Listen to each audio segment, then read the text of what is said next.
To security matters now, the Canadian High Commission has suspended its operation in Nigeria until further notice after issuing a warning against non-essential travel to the country, including the capital, Abuja. This follows an explosion at the High Commission's diesel-powered generator on Monday, leaving 2 people feared dead and injuring 2 others. The Commission blamed the decision on what it described as the unpredictable security situation throughout the country and the significant risk of terrorism, crime, intercommunal clashes, armed attacks, and kidnappings. The United States and the United Kingdom had earlier issued similar warning against non-essential travel to Nigeria. In the meantime, the federal government says there is no cause for alarm over the recent travel warning issued by the United States, urging its citizens to reconsider travel to Nigeria due to security concerns. The government said it has taken adequate measures to ensure the safety and well-being of all Nigerians and visitors to the country. In his remarks during an interaction with journalists in Abuja on Monday, the Minister of Information and National Orientation, Mohammed Idris, reaffirmed President Bola Tinubu's commitment to secure the country from all threats. He cautioned the U.S. authorities against generalizing isolated security incidents across the entire hospitality industry, saying doing such generates panic and undermines investment. Now, to further discuss this, I'm being joined on the news by Jaye Gaskia.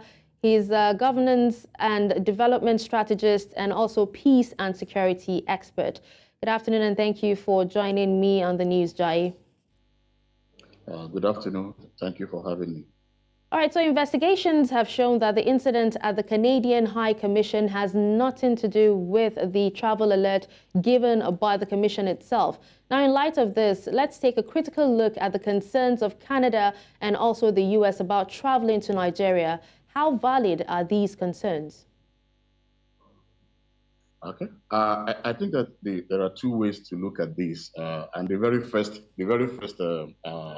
thing to say is that these travel advisories are driven more by the internal security concerns of these countries, the US and Canada, than they are by actual situation in the country. I think that what has heightened this level of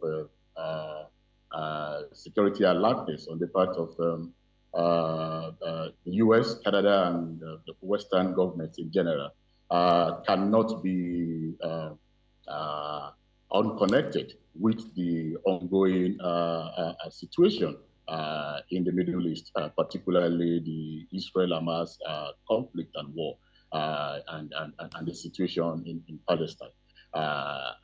Given the fact that from the moment that the Hamas attack on Israel happened and that the Israeli response started October 7th, there have been heightened situation across the world in terms of possible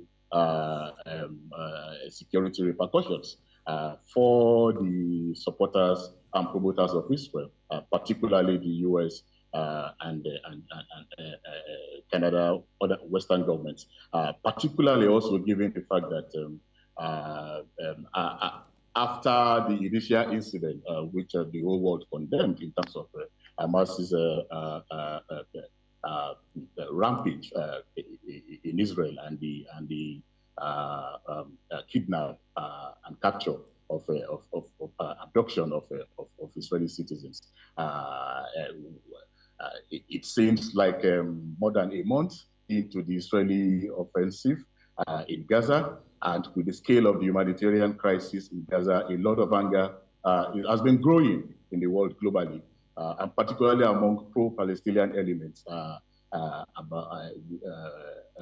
against Israel and against the impunity that they consider that it's happening at the moment, because it seems like the response has now far outweighed, the initial trigger for that response. And Nigeria is given the the history of Nigeria in terms of religion, but also politics.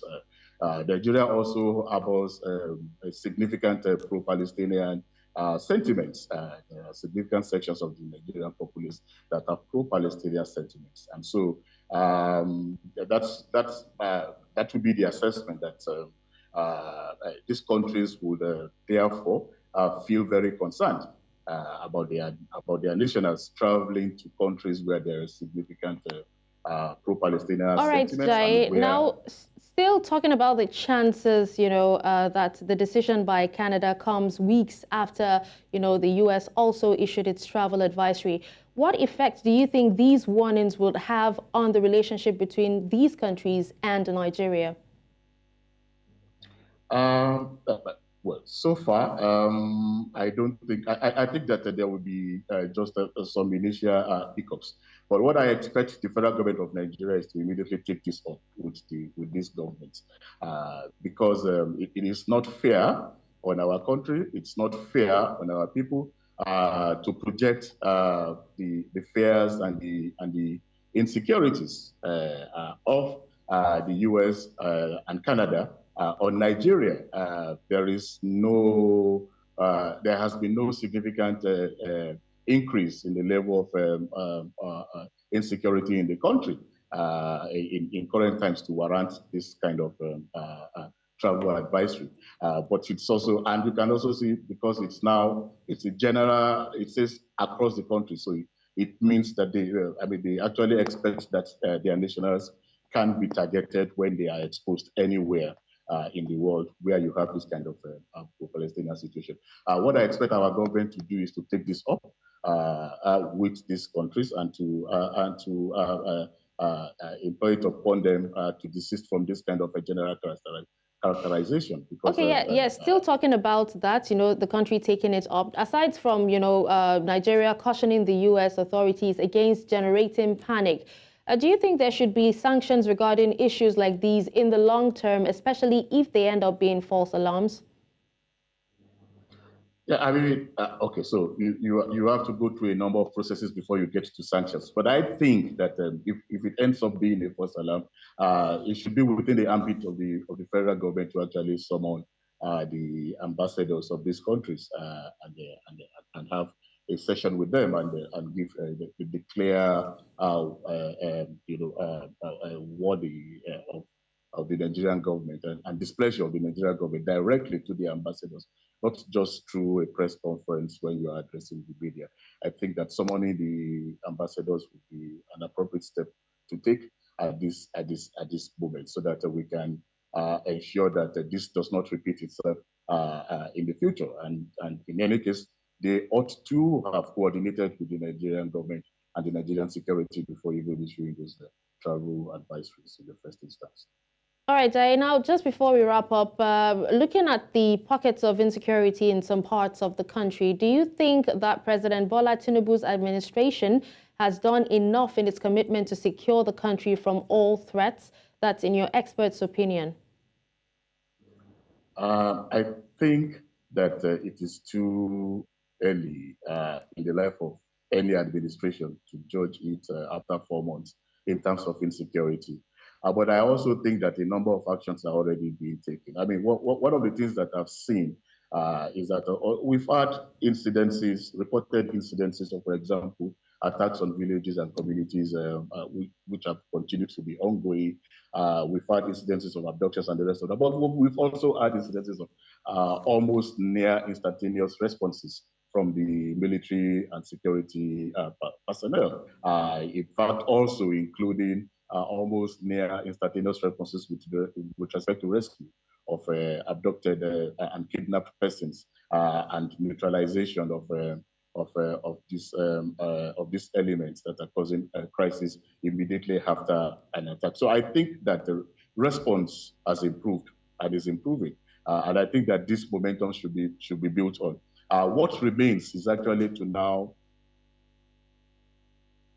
All right, well, thank you so much, governance and development strategist and peace and security expert Jaye Gaskia, for joining us to discuss this issue.